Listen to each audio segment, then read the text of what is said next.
RCB royal Challengers Bengaluru ಇದು ನಮ್ಮ ಕರ್ನಾಟಕದ ಆಸ್ತಿ.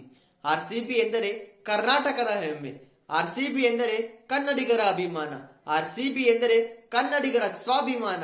ಆರ್ಸಿಬಿ ಎಂದರೆ ನಮ್ಮ ಹೆಮ್ಮೆಯ ರಾಜಧಾನಿ ಬೆಂಗಳೂರು. ಆರ್ಸಿಬಿ ಎಂದರೆ ಅಭಿಮಾನಿಗಳ ನಾಡಿ ಮಿಡಿತ. ಆರ್ಸಿಬಿ ಎಂದರೆ ಕ್ರಿಕೆಟ್ ಲೋಕದಲ್ಲೇ ಅಚ್ಚಳಿದಂತಹ ಇತಿಹಾಸದ ಪುಟಗಳನ್ನೇ ಬರೆದಿರುವಂತಹ ತಂಡ. IPL ನಲ್ಲಿ ನಮ್ಮ ಆರ್ಸಿಬಿಗಿರುವ ಗತ್ತು, ಗಾಂಭೀರ್ಯತೆ, ಘನತೆ, ಗೌರವವೇ ಬೇರೆ. IPL ನಲ್ಲಿ ಆರ್ಸಿಬಿಗಿರುವಂತಹ ಹುಚ್ಚು ಅಭಿಮಾನಿಗಳು ಬೇರೆ ಯಾವ ತಂಡಕ್ಕೂ ಇಲ್ಲ.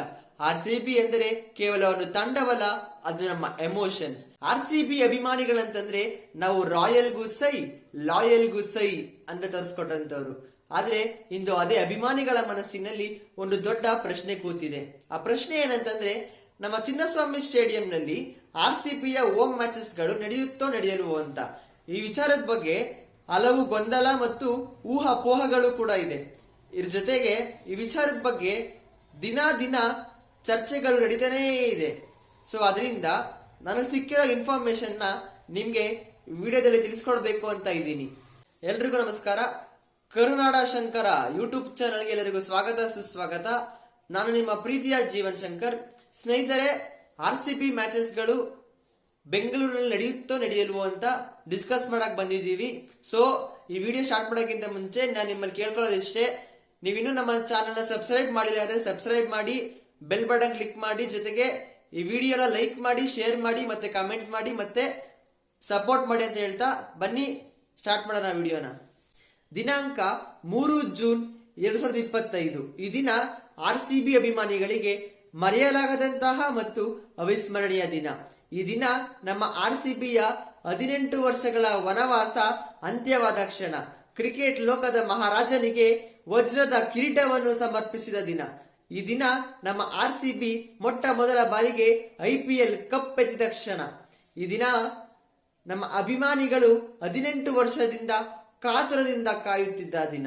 ಇದರ ಹಿಂದೆ 18 ವರ್ಷಗಳ ನೋವು, 18 ವರ್ಷಗಳ ಕಣ್ಣೀರು, 18 ವರ್ಷಗಳ ಛಲ, 18 ವರ್ಷಗಳ ಸ್ವಾಭಿಮಾನ, 18 ವರ್ಷಗಳ ಹೋರಾಟ, 18 ವರ್ಷಗಳ ಕಣ್ಣೀರಿನ ಕಥೆಗಳಿವೆ. ಈ ದಿನ ನಮ್ಮ ಆರ್ಸಿಬಿ ತಂಡವು IPL ಕಪ್ ಗೆದ್ದ ಕ್ಷಣ. ಈ ದಿನಕ್ಕಾಗಿ ಅಭಿಮಾನಿಗಳು 18 ವರ್ಷಗಳಿಂದ ಹೋರಾಡುತ್ತಾ ಕಾದು ಕುಳಿತಿದ್ರು. IPL ಕಪ್ನ ಆರ್ಸಿಬಿ ಗೆದ್ದಿದ್ದೇ ತಡ. ಅಭಿಮಾನಿಗಳ ಸಂಭ್ರಮಾಚರಣೆ ಮುಗಿಲು ಮುಟ್ಟಿತ್ತು. ಇಡೀ ಕರ್ನಾಟಕವನ್ನೇ ಅಭಿಮಾನಿಗಳು ಒಂದು ದೀಪಾವಳಿ ವಾತಾವರಣಕ್ಕೆ ಕೊಂಡೊಯ್ದರು. ಆರ್ಸಿಬಿ ಅಭಿಮಾನಿಗಳು 18 ವರ್ಷಗಳಿಂದ ಈ ಸಲ ಕಪ್ ನಮ್ದೇ ಅಂತ ಬರ್ತಿದ್ದವರು ಆ ಒಂದು ದಿನ ನಮ್ಮನ್ನು ಈ ಸಲ ಕಪ್ ನಮ್ದು ಅಂತ ಘೋಷಣೆ ಮಾಡುವಂತಹ ಅವಕಾಶ ಕಲ್ಪಿಸಿಕೊಡ್ತು. ಈಗ ಆರ್ಸಿಬಿ ಕಪ್ ಗೆಲ್ತು. ಅದಾದ್ಮೇಲೆ ಅಭಿಮಾನಿಗಳ ಸೆಲೆಬ್ರೇಷನ್ ಜೋರಾಯಿತು. ಇದೇ ನಡುವೆ ನಮ್ಮ ಕರ್ನಾಟಕ ಸರ್ಕಾರ ಅದೇ ದಿನ ನೈಟು ಆರ್ಸಿಬಿ ಪ್ಲೇಯರ್ಸ್ ಗಳಿಗೆ ಸನ್ಮಾನ ಕಾರ್ಯಕ್ರಮ ಮಾಡಬೇಕು, ಗೌರವ ಸೂಚಿಸಬೇಕು, ಅದಾದ್ಮೇಲೆ ಅಭಿನಂದನಾ ಕಾರ್ಯಕ್ರಮ ಮಾಡಬೇಕು ಅಂತ ಪ್ಲಾನ್ ಮಾಡಿ ಅದನ್ನ ಅನೌನ್ಸ್ ಕೂಡ ಮಾಡುತ್ತೆ. ಇದಾದ್ಮೇಲೆ ನಮ್ಮ ಆರ್ಸಿಬಿ ಮ್ಯಾನೇಜ್ಮೆಂಟ್ ಅವರು ವಿಧಾನಸೌಧದಿಂದ ಚಿನ್ನಸ್ವಾಮಿ ಸ್ಟೇಡಿಯಂ ತನಕ ವಿಜಯಯಾತ್ರೆ ಮಾಡಿ ಚಿನ್ನಸ್ವಾಮಿ ಸ್ಟೇಡಿಯಂ ಅಲ್ಲಿ ವಿಜಯೋತ್ಸವ ಮಾಡಬೇಕು ಅಂತ ಪ್ಲಾನ್ ಮಾಡ್ತಾರೆ. ನಮ್ಮ ಕರ್ನಾಟಕ ಸರ್ಕಾರ ವಿಧಾನಸೌಧದ ಮುಂದೆ ಪ್ಲೇಯರ್ಸ್ ಗಳನ್ನ ಕರೆಸಿ ಅವ್ರಿಗೆ ಅಭಿನಂದನೆ ಮಾಡಬೇಕು, ಗೌರವ ಸಮರ್ಪಣೆ ಮಾಡಬೇಕು ಅಂತ ಪ್ಲಾನ್ ಮಾಡ್ತಾರೆ, ಅನೌನ್ಸ್ ಕೂಡ ಮಾಡ್ತಾರೆ. ಅದಾದ್ಮೇಲೆ ಅದರ ನಾಳೆ ದಿನ ನಮ್ಮ ಪೊಲೀಸ್ ಇಲಾಖೆ ಏನಿದೆ ಅವರು ಮ್ಯಾನೇಜ್ಮೆಂಟ್ ಅವ್ರಿಗೆ ಮತ್ತು ಸರ್ಕಾರಕ್ಕೆ ವಿಜಯಯಾತ್ರೆ ಮಾಡಿದ್ರೆ ಅಭಿಮಾನಿಗಳನ್ನ ನಿಯಂತ್ರಿಸಕ್ಕಾಗಲ್ಲ ಅಂತ ಹೇಳ್ತಾರೆ. ಅದಾದ್ಮೇಲೆ ವಿಜಯಯಾತ್ರೆ ಕ್ಯಾನ್ಸಲ್ ಆಗುತ್ತೆ. ಆರ್ಸಿಬಿ ಮ್ಯಾನೇಜ್ಮೆಂಟ್ ಅವರು ವಿಜಯೋತ್ಸವ ಸಮಾರಂಭಕ್ಕೆ ಅಭಿಮಾನಿಗಳಿಗೆ ಫ್ರೀ ಟಿಕೆಟ್ ಕೊಡ್ತೀವಿ ಅಂತ ಒಂದು ಅನೌನ್ಸ್ಮೆಂಟ್ ಮಾಡ್ತಾರೆ. ಇದರಿಂದ ಗೊಂದಲಕ್ಕೊಳಗಾಗ್ತಾರೆ. ಎಲ್ಲವೂ ಅನ್ಕೊಂಡಂತೆ ಆಗಿದ್ರೆ ಆರ್ಸಿಬಿಯ ವಿಜಯೋತ್ಸವ ದಿನ ಇತಿಹಾಸದ ಪುಟಗಳಲ್ಲಿ ಸೇರ್ಬೇಕಿತ್ತು. ಆದ್ರೆ ಆಗಿದ್ದೇ ಬೇರೆ. ಆರ್ಸಿಬಿಯ ವಿಜಯೋತ್ಸವ ದಿನ ಕನ್ನಡಿಗರ ಪಾಲಿಗೆ, ಆರ್ಸಿಬಿಯ ಪಾಲಿಗೆ ಮತ್ತು ಆರ್ಸಿಬಿ ಅಭಿಮಾನಿಗಳ ಪಾಲಿಗೆ ಒಂದು ಕರಾಳ ದಿನವಾಗಿ ಉಳಿಯಿತು. ಆರ್ಸಿಬಿಯ ವಿಜಯೋತ್ಸವ ದಿನ 11 ಜನ ಅಭಿಮಾನಿಗಳ ಪಾಲಿಗೆ ಯಮಪಾಶ ಆಯಿತು. ಹೌದು, ಲಕ್ಷಾಂತರ ಅಭಿಮಾನಿಗಳು ಆರ್ಸಿಬಿ ವಿಜಯೋತ್ಸವಕ್ಕೆ ಓಡೋಡಿ ಬಂದ್ರು. ಇದರಿಂದ ನಮ್ಮ ಪೊಲೀಸ್ ಇಲಾಖೆ ಆಗ್ಲಿ ಅಥವಾ ಸೆಕ್ಯೂರಿಟಿ ಪವರ್ ಆಗ್ಲಿ ಯಾರು ಅದನ್ನ ನಿಯಂತ್ರಣ ಮಾಡಕ್ಕಾಗ್ಲಿಲ್ಲ. ಮತ್ತೆ ಈವೆಂಟ್ ಆರ್ಗನೈಸರ್ಸ್ ಅಂದ್ರೆ ಈ ಈವೆಂಟ್ ನ ಆರ್ಗನೈಸ್ ಮಾಡಕ್ಕೆ ಯಾರೆಲ್ಲ ಪಾಲುದಾರರಾಗಿದ್ರೋ ಅವರೆಲ್ಲರ ಒಂದು ನಿರ್ಲಕ್ಷ್ಯತನದಿಂದ ಈ ತರ ಇನ್ಸಿಡೆಂಟ್ ಕ್ರಿಯೇಟ್ ಆಯಿತು. ನಮ್ಮ RCB 18 ವರ್ಷ ಆದ್ಮೇಲೆ ಒಂದು ಕಪ್ ಗೆದ್ದಿತ್ತು. ಆದ್ರೆ ಆ ಸೆಲೆಬ್ರೇಷನ್ ನಾವು 18 ಗಂಟೆಗಳು ಕೂಡ ಉಳಿಸ್ಕೊಳ್ಳಕ್ಕಾಗ್ಲಿಲ್ಲ. ಆ 11 ಜನ ಅಭಿಮಾನಿಗಳೇನಿದ್ರು ಅವರು ಒಂದು ಸುಂದರ ಭವ್ಯವಾದ ಕ್ಷಣಕ್ಕೆ ಸಾಕ್ಷಿ ಆಗ್ಬೇಕಿತ್ತು. ಆದ್ರೆ ಅವ್ರು ಹೊರಟಿದ್ದು ಮಸಾಣಕ್ಕೆ. ಅಲ್ಲಿ ಸೆಲೆಬ್ರೇಷನ್ ಮಾಡಕ್ಕೆ ಯಾರೆಲ್ಲ ಅಭಿಮಾನಿಗಳಿದ್ರು, ಪ್ಲೇಯರ್ಸ್ಗಳಿದ್ರು, ಮತ್ತೆ RCB ಟೀಮ್ ಅವರಿದ್ರು, ಮ್ಯಾನೇಜ್ಮೆಂಟ್ ಇದ್ರು, ಸರ್ಕಾರ ಇತ್ತು, ಎಲ್ಲಾ ಮನಸ್ಸಲ್ಲೂ ಒಂದು ಸಡಗರ ಸಂಭ್ರಮಾಚರಣೆ ಇತ್ತು. ಆದರೆ ಈ ಕಾಲ್ ತುಳಿತ ಆದ್ಮೇಲೆ ಎಲ್ಲರ ಮನಸ್ಸಲ್ಲೂ ದುಃಖ ಉಂಟಾಯಿತು.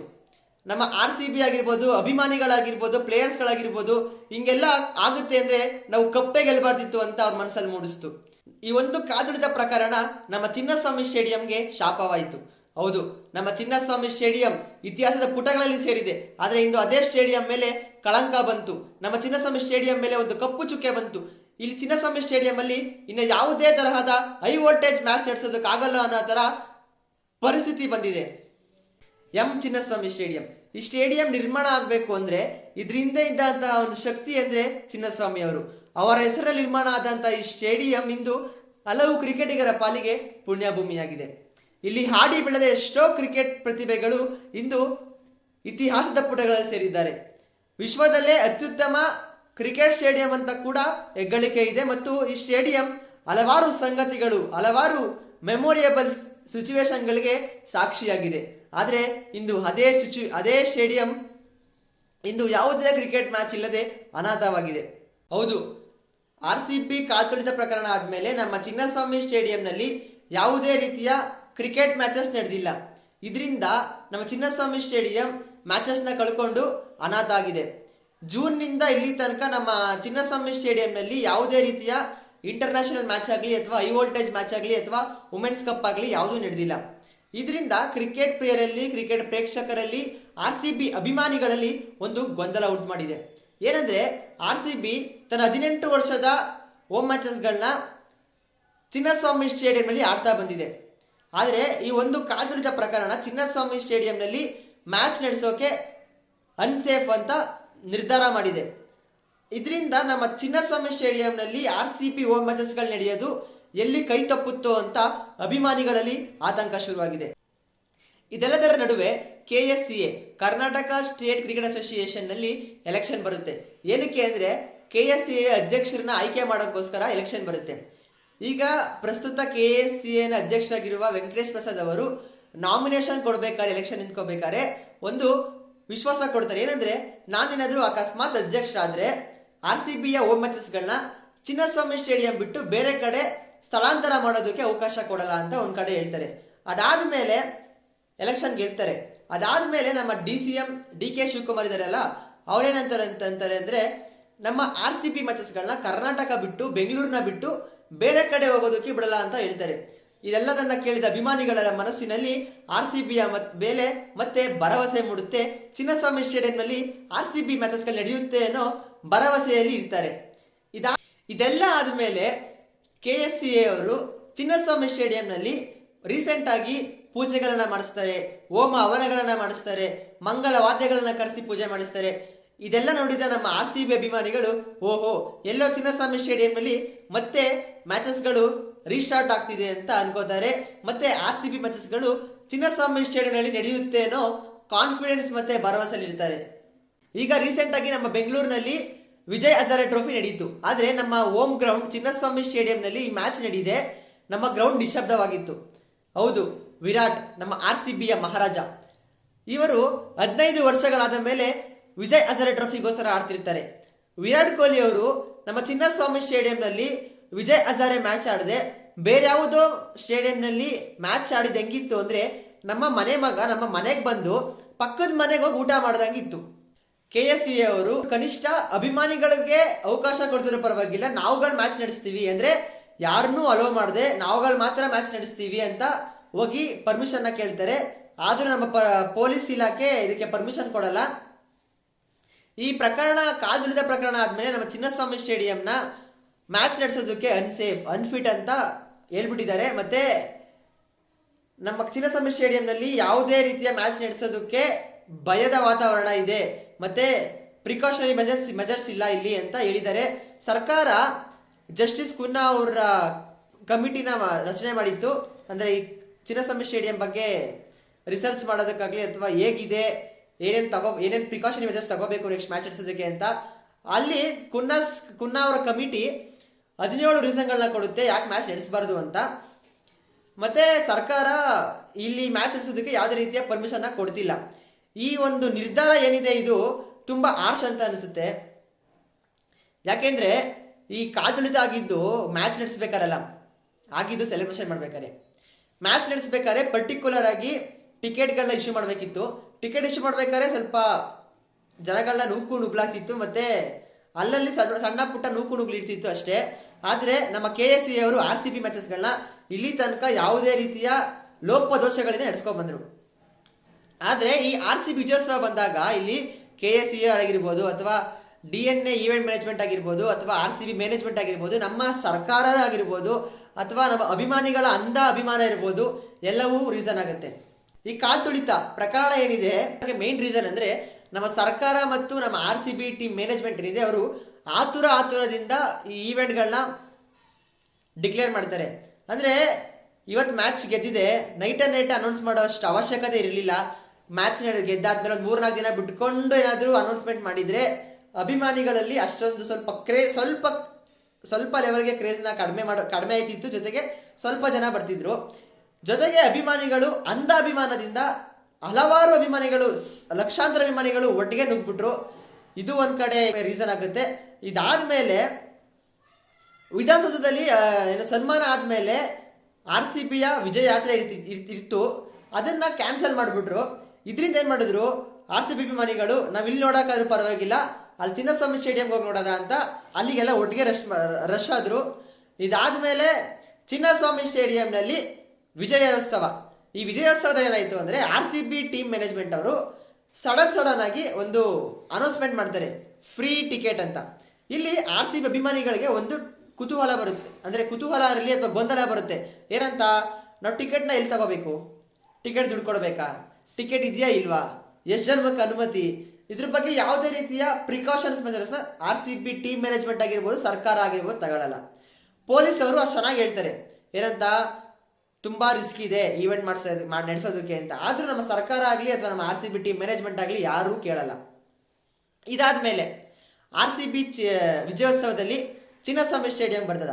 ಚಿನ್ನಸ್ವಾಮಿ ಸ್ಟೇಡಿಯಂ ಅಲ್ಲಿ ಯಾವ ಗೇಟ್ ಇಂದ ಎಂಟ್ರಿ ಇದೆ, ಯಾವ ಗೇಟ್ ಇಂದ ಎಕ್ಸಿಟ್ ಇದೆ, ಯಾವುದು ಕರೆಕ್ಟಾಗಿ ಇರಲ್ಲ. ಆಮೇಲೆ ಟಿಕೆಟ್ ಇಶ್ಯೂ ಮಾಡ್ಬೇಕಾದ್ರೆ ಕರೆಕ್ಟಾಗಿ ಇಶ್ಯೂ ಮಾಡಿರಲ್ಲ. ಟಿಕೆಟ್ ಪ್ರೈಸ್ ಏನಾದ್ರು ಡಿಕ್ಲೇರ್ ಮಾಡಿದ್ರೆ ಅಥವಾ ಪ್ರೈಸ್ ಫಿಕ್ಸ್ ಮಾಡಿದ್ರೆ ಪಕ್ಕಾ ಹೇಳ್ತೀನಿ ಈ ಸಿಚುವೇಶನ್ ಬರ್ತಿರ್ಲಿಲ್ಲ. ಇವತ್ತು ಅಭಿಮಾನಿಗಳು ಜಾಸ್ತಿ ಜನ ಹೋಗದೆ ಕೇವಲ ಈಗ ಏನು ಸೋಷಿಯಲ್ ಮೀಡಿಯಾ ಇದೆ, ಟಿವಿ ಇದೆ, ಅಲ್ಲಿ ಕುತ್ಕೊಂಡು ನೋಡಿದ್ರು ಏನೂ ಆಯ್ತಿರ್ಲಿಲ್ಲ. ಅಭಿಮಾನಿಗಳ ಅಭಿಮಾನ ಮತ್ತೆ ಈವೆಂಟ್ ಆರ್ಗನೈಸರ್ಸ್ ಮಾಡಿದ ಒಂದು ನಿರ್ಲಕ್ಷ್ಯತನ ಇವತ್ತು RCBಗೆ ಹೋಮ್ ಮ್ಯಾಚಸ್ಗೆ ಕೂತಂದಿದೆ.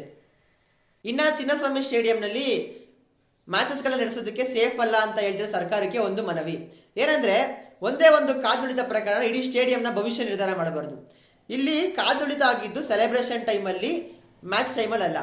ಮ್ಯಾಚ್ ಟೈಮಲ್ಲಿ KSE ಅವರು ಅಥವಾ IPL ಟಿಕೆಟ್ನ ಟಿಕೆಟ್ ಮ್ಯಾಚ್ ಟಿಕೆಟ್ ಕೊಡ್ಬೇಕಾದ್ರೆ ಟಿಕೆಟ್ ನಲ್ಲಿ entry gate, exit gate, parking allotment, ಮತ್ತೆ ಯಾವ ಗೇಟಿಂದ ಎಂಟ್ರಿ ಆಗಬೇಕು, ಎಷ್ಟು ಜನ ಎಂಟ್ರಿ ಆಗಬೇಕು, ಯಾರ್ಯಾರು ಎಲ್ಲಿಂದ ಎಂಟ್ರಿ ಆಗಬೇಕು, ಮತ್ತೆ ಟಿಕೆಟ್ ಪ್ರೈಸು ಎಲ್ಲ ಕರೆಕ್ಟಾಗಿ ಮೆನ್ಷನ್ ಆಯ್ತಿತ್ತು. ಮತ್ತೆ ಕರೆಕ್ಟಾಗಿ ಪ್ರಾಪರ್ ಚೆಕಿಂಗ್ ಇರ್ಬೋದು ಅಥವಾ ಸೆಕ್ಯೂರಿಟಿ ಇರ್ಬೋದು ಎಲ್ಲ ಇರ್ತಿತ್ತು. ಆದ್ರೆ ಈ ಸೆಲೆಬ್ರೇಷನ್ ಟೈಮಲ್ಲಿ ಆತುರದಿಂದ ಈ ತರ ಯಾವ್ದು ಟಿಕೆಟ್ ಇರಲಿಲ್ಲ. ಮತ್ತೆ ಇವರು ಫ್ರೀ ಟಿಕೆಟ್ ಅಂತ ಘೋಷಣೆ ಮಾಡಿದ್ರು, ನಮ್ಮ ಮ್ಯಾನೇಜ್ಮೆಂಟ್ ಆಗಿರ್ಬೋದು, ಯಾರು ಘೋಷಣೆ ಮಾಡಿದ್ರು ಅವರು ಘೋಷಣೆ ಮಾಡಿದ್ರು. ಆದ್ರೆ ಟಿಕೆಟ್ನ ಕರೆಕ್ಟಾಗಿ ಹಂಚಲಿಲ್ಲ. ಅಭಿಮಾನಿಗಳಲ್ಲಿ ಒಂದು ಗೊಂದಲ ಮೂಡ್ತು, ಏನಂದ್ರೆ ಟಿಕೆಟ್ ಇದೆಯೋ ಇಲ್ವೋ, ಎಷ್ಟು ಜನ ಬೇಕಾದ್ರೂ ಹೋಗ್ಬೋದಾ ಒಳಗಡೆಗೆ ಅಂತ. ಮತ್ತೆ ಕರೆಕ್ಟಾಗಿ ಇಷ್ಟೇ ಜನ ಬಿಡಬೇಕು ಅಂತ ಕರೆಕ್ಟಾಗಿ ನಿಗದಿ ಮಾಡಿದಿದ್ರೆ, ಮತ್ತೆ ಟಿಕೆಟ್ ಪ್ರೈಸ್ ಕೊಟ್ಟಿದ್ರೆ ಅಥವಾ ಫ್ರೀ ಆಗಿದ್ರೆ ಸ್ಟಾರ್ಟಿಂಗ್ ಮೊದಲು ಬಂದವರಿಗೆ ಆದ್ಯತೆ ಅನ್ನೋ ತರ ಟಿಕೆಟ್ನ ಕೊಟ್ಟಿದ್ರೆ ಈ ರೀತಿಯ ಇನ್ಸಿಡೆಂಟ್ ಆಗ್ತಿರ್ಲಿಲ್ಲ.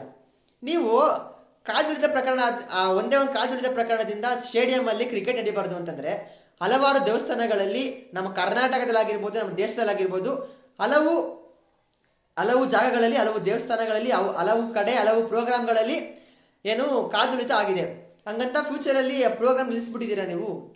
ಈಗ ಕುಂಭಮೇಳ ಆಯ್ತು, ಕುಂಭಮೇಳದಲ್ಲಿ ಕಾಲ್ತುಳಿತ ಆಗಿ ಹಲವು ಜನ ಸತ್ತೋಗ್ಬಿಟ್ರು, ಮತ್ತೆ ಗಾಯಗಳಾಯ್ತು. ಜೊತೆಗೆ ಕಳೆದ ತಿಂಗಳು ನವೆಂಬರ್ನಲ್ಲಿ ಶಬರಿಮಲೆಯಲ್ಲಿ ಓರ್ವ ಮಹಿಳೆ ಕಾಲ್ತುಳಿತದಿಂದ ಸತ್ತೋಗ್ತಾರೆ. ಹಾಗನ್ಬಿಟ್ಟು ನೆಕ್ಸ್ಟ್ ಫ್ಯೂಚರ್ ಅಲ್ಲಿ ಕುಂಭಮೇಳ ನಡೆಸಬಾರ್ದು, ಶಬರಿಮಲೆಗೆ ಯಾರು ಹೋಗ್ಬಾರ್ದು, ಶಬರಿಮಲೆ ಓಪನ್ ಮಾಡಬಾರ್ದು ಅಂದ್ರೆ ಹೆಂಗಿರುತ್ತೆ? ಜೊತೆಗೆ ರೀಸೆಂಟ್ ಆಗಿ ಒಬ್ರು ಪೊಲಿಟಿಷಿಯನ್ ಇದು ಎಲೆಕ್ಷನ್ ಕ್ಯಾಂಪೇನ್ ಮಾಡ್ಬೇಕಾದ್ರೆ ಕಾಲ್ತುಳಿತ ಆಗಿ ಒಂದು ರಾಜ್ಯದಲ್ಲಿ ಹಲವು ಜನ ಸತ್ತೋಗ್ಬಿಡ್ತಾರೆ. ಹಾಗಂತ ಫ್ಯೂಚರ್ ಅಲ್ಲಿ ಯಾರು ಪೊಲಿಟಿಷಿಯನ್ಸ್ ಕ್ಯಾಂಪೇನೇ ಮಾಡಬಾರ್ದು ಅಂತ ನಿಲ್ಲಿಸ್ಬಿಡ್ತೀರಾ ನೀವು? ಈಗ ಗೌರ್ಮೆಂಟ್ ಪಾರ್ಟ್ ಬಿಟ್ಬಿಡಿ, KSCA ಬರೋದ. KSCA ಅವರು ಆ ಕಮಿಟಿ ಇದೆಯಲ್ಲ, ಕಮಿಟಿಯಲ್ಲಿ 17 ರೀಸನ್ ಕೊಟ್ಟವರಲ್ವಾ, 17 ರೀಸನ್ ಅಲ್ಲಿ ಕನಿಷ್ಠ ಪಕ್ಷ 5 ರೀಸನ್ಗಳನ್ನ ನೀವು ಸರಿ ಮಾಡಿದಿದ್ರೆ, ಈಗ ವಿಜಯ್ ಹಜಾರೆ ಟ್ರೋಫಿ ಇರ್ಬೋದು ಅಥವಾ ಬೇರೆ ಬೇರೆ ಮ್ಯಾಚಸ್ ಇರ್ಬೋದು, ಅದನ್ನ ನಾವು ಗೌರ್ಮೆಂಟ್ ಡಿಮ್ಯಾಂಡ್ ಮಾಡ್ಬೋದಿತ್ತು. ನೀವು ಕಾಲ್ತುಳಿತ ಆದಾಗ ಹೆಂಗಿತ್ತು ನಮ್ಮ ಸ್ಟೇಡಿಯಂ, ಅದನ್ನೇ ಇಲ್ಲಿ ತನಕನೂ ಹಂಗೇ ಇದೆ. ಒಂದ್ ಸ್ವಲ್ಪ ಡೆವಲಪ್ಮೆಂಟ್ ಮಾಡಿದ್ರೆ ಪಕ್ಕಾ ಖಂಡಿತವಾಗಿ ವಿಜಯ್ ಹಜಾರೆ ಟ್ರೋಫಿ ನಮ್ಮ ಸ್ಟೇಡಿಯಂ ನಡಿಬೇಕಿತ್ತು. ಬೇಡ 17 ರೀಸನ್ ಮಾಡೋಕ್ಕಾಗಲ್ಲ, ಬಿಕಾಸ್ ಇನ್ಫ್ರಾಸ್ಟ್ರಕ್ಚರ್ ಅಲ್ಲಿ ತುಂಬಾ ಟೈಮ್ ತಗೊಳುತ್ತೆ, ಮತ್ತೆ ಅದಕ್ಕೋಸ್ಕರನೇ ಅಮೌಂಟ್ ಸ್ಯಾಂಕ್ಷನ್ ಆಗಬೇಕು. ಈಗ ಕರೆಕ್ಟಾಗಿ ಒಂದು ಸ್ವಲ್ಪ ಬೇಸಿಕ್ಸ್, ಅದಕ್ಕೆ ಈಗ ಒಂದು ಮ್ಯಾಚ್ ನಡೆಸ್ಬೇಕಾದ್ರೆ ಆಂಬ್ಯುಲೆನ್ಸ್ ಇರಬೇಕು, ಜೊತೆಗೆ ಪ್ರಿಕಾಷನರಿ ಮೆಜರ್ಸ್ ಇರಬೇಕು, ಆಮೇಲೆ ಎಕ್ಸಿಟ್ ಗೇಟ್ ಇರಬೇಕು, ಎಮರ್ಜೆನ್ಸಿ ಎಕ್ಸಿಟ್ ಗೇಟ್ ಇರಬೇಕು, ಅವೆಲ್ಲ ಮಾಡಿ. ಈಗ ಗೇಟ್ ಒಂದು ಪರ್ಟಿಕ್ಯುಲರ್ ಗೇಟ್ 6 ಅಡಿ ಅಗಲ ಇರಬೇಕು ಅಂತ ಕೊಟ್ಟಿದ್ದಾರಲ್ವಾ, ಅದನ್ನ ಮಾಡಿ ಟೈಮ್ ತಗೊಳ್ಳಿ. ಅದನ್ನ ಬಿಟ್ಬಿಟ್ಟು ಬೇಸಿಕ್ ಸ್ವಲ್ಪ ನೀವು ಕರೆಕ್ಟಾಗಿ ಮಾಡಿದಿದ್ರೆ ಈಗ ವಿಜಯ್ ಹಜಾರೆ ಟ್ರೋಫಿ ಕರೆಕ್ಟಾಗಿ ನಮ್ಮ ಚಿನ್ನಸ್ವಾಮಿ ಸ್ಟೇಡಿಯಂ ನಡೀತಿತ್ತು. ಸೊ ಇದರಿಂದ ಒಬ್ಬ RCB ಅಭಿಮಾನಿಯಾಗಿ KSCA ಅವ್ರನ್ನ ನಮ್ಮ ಚಿನ್ನಸ್ವಾಮಿ ಸ್ಟೇಡಿಯಂನ ಇನ್ನು 3-4 ತಿಂಗಳಲ್ಲಿ ಡೆವಲಪ್ಮೆಂಟ್ ಮಾಡಿ, ಮತ್ತೆ ನಮ್ಮ ಕರ್ನಾಟಕ ಸರ್ಕಾರ ಎಸ್ಪೆಷಲಿ ನಮ್ಮ DK ಶಿವಕುಮಾರ್ ಸರ್ ಆಲ್ರೆಡಿ ಹೇಳಿದ್ದಾರೆ RCB ಮ್ಯಾಚಸ್ ಬೆಂಗಳೂರು ಬಿಟ್ಟು ಬೇರೆ ಎಲ್ಲೂ ಹೋಗಲ್ಲ ಅಂತ. ಸೊ ಅದನ್ನೇ ನಾವು ಹೋಪ್ ಮಾಡ್ತೀವಿ. ಜೊತೆಗೆ ಕರ್ನಾಟಕ ಸರ್ಕಾರ RCB ಮ್ಯಾಚಸ್ಗಳನ್ನ ಚಿನ್ನಸ್ವಾಮಿ ಸ್ಟೇಡಿಯಂ ಬಿಟ್ಟು ಬೇರೆ ಎಲ್ಲೂ ಹೋಗಬಾರದು. ಬೇಕಂದ್ರೆ 18 ವರ್ಷಗಳಿಂದ ಚಿನ್ನಸ್ವಾಮಿ ಸ್ಟೇಡಿಯಂ ಅಲ್ಲಿ RCB ಮ್ಯಾಚ್ಗಳು ನಡ್ಕೊ ಬಂದಿದೆ. ಬೇರೆ ಕಡೆ ಶಿಫ್ಟ್ ಆದ್ರೆ ಎಲ್ಲೋ ಒಂದ್ ಕಡೆ RCB ಚಿನ್ನಸ್ವಾಮಿ ಸ್ಟೇಡಿಯಂನ ವೈಬ್ ಮಿಸ್ ಆಗುತ್ತೆ. ಸೊ ಅದರಿಂದ ಚಿನ್ನಸ್ವಾಮಿ ಸ್ಟೇಡಿಯಂ ಅಲ್ಲಿ RCB ಮ್ಯಾಚ್ ಆಗಲಿ. ಮತ್ತೆ ಈ ವಿಡಿಯೋ ನೋಡ್ತಿರೋ ಪ್ರತಿಯೊಬ್ಬ RCB ಅಭಿಮಾನಿಗಳು ಮತ್ತು ಪ್ರತಿಯೊಬ್ಬ ವೀಕ್ಷಕರು ಚಿನ್ನಸ್ವಾಮಿ ಸ್ಟೇಡಿಯಂನಲ್ಲಿ RCBಯ ಹೋಮ್ ಮ್ಯಾಚಸ್ಗಳು ನಡಿಬೇಕಾ ನಡಿಬಾರ್ದಾ ಅಂತ ನಿಮ್ಮ ಅನಿಸಿಕೆಗಳನ್ನ ಕಮೆಂಟ್ ಮಾಡಿ. ಮುಂದಿನ ವಿಡಿಯೋಗಳಲ್ಲಿ ಸಿಗ್ತೀನಿ. ಧನ್ಯವಾದಗಳು.